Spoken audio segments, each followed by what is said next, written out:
বিসমিল্লাহির রহমানির রহিম। আসসালামু আলাইকুম সবাইকে আরো একটি নতুন ভিডিওতে স্বাগত। বরাবর মতো আপনাদের সাথে আছি আমি আলী, আর আপনারা দেখছেন আলী অফিশিয়াল বিডি। আজকে কিছু গুরুত্বপূর্ণ কথা বলবো লোড আনলোডিং ভিসা সম্পর্কে। আমি আরো আগে দুইটা ভিডিও দিয়েছি, এখন হচ্ছে ফাইনাল একটা ভিডিও তৈরি করতেছি। এটা হচ্ছে আপনাদের কমেন্টস থেকে নেওয়া। অনেকে কমেন্ট করেন যে ভাই আপনি গড়ে লোড আনলোডিং ভিসাতে যারা আনতেছে তাদেরকে খারাপ বলতেছেন। ভাই আমি কোনো ভিডিওতে গড়ে সবাইকে উল্লেখ করে বলিনি। আমি বলছি যে এই ভিসাটা দিয়ে মানুষকে নিয়ে এসে প্রতারণা করে সবচাইতে বেশি। এখন যেখানে 85% লোক এই ভিসাটা দিয়ে প্রতারণা করে, সেটাকে তো আর ভালো বলা যায় না। আর ভিসার পেশাটা, লোড আনলোডিং পেশাটা হচ্ছে এখন সবচাইতে বেস্ট একটা পেশা। এই পেশাটা দিয়ে সৌদি আরবে আপনি যে কোনো কাজ করতে পারবেন। আপনি প্রত্যেকটা কাজের মধ্যে লোড আনলোডিং সেক্টরটা থাকবেই। এজন্য এটা হচ্ছে বহুমুখী। সো এই ভালো দিকটাকে দালালেরা আপনাকে খারাপ বানিয়ে দিছে।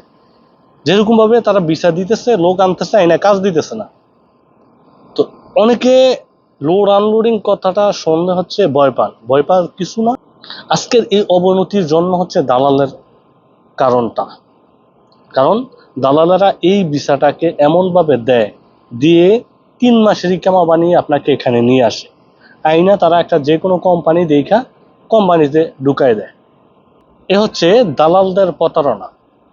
আর অনেকে ভাবতেছেন যে ভাই লোড আনলোডিং পেশাটাই মনে হয় খারাপ। না, পেশা ভালো আছে, সব কিছু ঠিক আছে, কিন্তু আপনি যার মাধ্যমে আসতেছেন সে আপনার সাথে প্রতারণা করতেছে।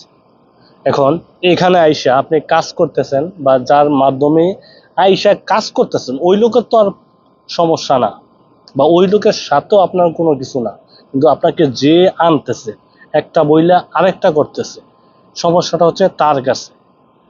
সো যারা এই পেশাটাকে খারাপ মনে করতেছেন, এই পেশাটা আসলে সবচাইতে ভালো একটা পেশা, লোড আনলোডিং।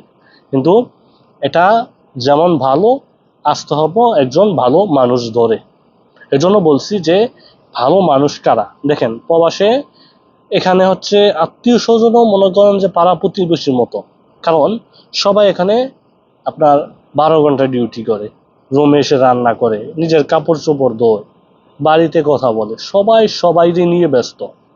এখানে আত্মীয় স্বজনের ওরকম ভাবে টার্গেট নাই। তারপরও আমি বলছি যে যাদের আত্মীয় স্বজন আছে, পর থেকেও তারা কিছুটা হলেও আপনাকে একেবারে সমুদ্রের মধ্যে ফেলে দিবে না। এই জন্য নিজের আত্মীয় স্বজনের মাধ্যমে আসে। আর আরেকটা বিষয় হচ্ছে, অনেকে চিন্তা করতেছেন যে ভাই আমি লোড আনলোডিং বিষয়ে সৌদি আরবে আসলাম, এখানে এসে আমি যদি একটা কোম্পানিতে ঢুকি, আমি যদি পেশাটা পরিবর্তন করি, তাহলে তো আর আমার কোনো সমস্যা নাই। দেখেন ভাই, লোড আনলোডিং ভিসাটা কোনো সমস্যাই নেই। আপনি যদি কোম্পানিতে ঢুকতে পারেন, আপনাকে অবশ্যই তারা পেশাটা পরিবর্তন করে নিবে। আর যদি লোড আনলোডিং সেক্টরে রাখে, তাহলে এই পেশাটাতেই রাখবে। আপনারা লোড আনলোডিং ভিসাটা নিয়ে ওরকম ঘাবড়াবেন না। ঘাবড়াবেন যার মাধ্যমে আসতেছেন তিনি সঠিক মানুষ কিনা। সে যদি সঠিক মানুষ হয় তাহলে আর কোনো সমস্যা নাই। আপনার লোডিং আনলোডিং ভিসাটার মূল সমস্যাটা হচ্ছে আপনাকে সৌদি আরবে আনবে, কিন্তু 3 মাসের ইকামা করে।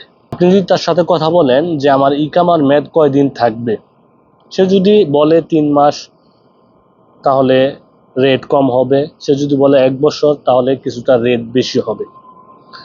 আর দালালদের টার্গেট থাকে হচ্ছে আপনাকে 3 মাসের একটা ভিসা দিয়ে কিছু পরিমাণ টাকা নিয়েও হলেও এখানে আইনা তার কাছে 2-1 মাস রাইখা ভালো একটা কোম্পানি দেখা দিয়ে দিই। কিন্তু বর্তমানে যারা আপনাকে নিয়ে আসতেছে তাদেরই কাজ নাই। তো সে আপনাকে একটা ভালো কোম্পানিতে যে দেবে, ওইটাই সমস্যা। তো এজন্য বললাম যে এই ভিসাটাতে না এসে ডিরেক্ট ভাবে যদি কোম্পানিতে ভিসায় আসতে পারেন, তাহলে তো আর কোনো ভেজাল নাই। কিন্তু এখানে আইসা 2 মাস, 3 মাস, 4 মাস, কেউ কেউ আছে 6 মাসও বৈশা থাকতে হয় এই পেশাটা আইসা। কিন্তু আপনার পেশা কিন্তু খারাপ না, আপনি যে এখানে আইসা কাজ পাইতেছেন না, ওইটাই সমস্যা। আমি এই বিষয়টাই আপনাদের বুঝাইছি, কিন্তু অনেকে এই বিষয়টা উল্টাভাবে নিছে। যে অনেকে ভাবতেছে যে লোড আনলোডিং ভিসাটা খারাপ, লোড আনলোডিং ভিসার পেশাটাই খারাপ। না, কিন্তু এখানে আইসা আপনি যদি এই পেশায় আইসাও যদি আপনি কোম্পানি ঢুকে যেতে পারেন, বা ফ্রি বিষয় থাকেও বাইরে বাইরে কাজ করতে পারেন, তাহলে ভালো।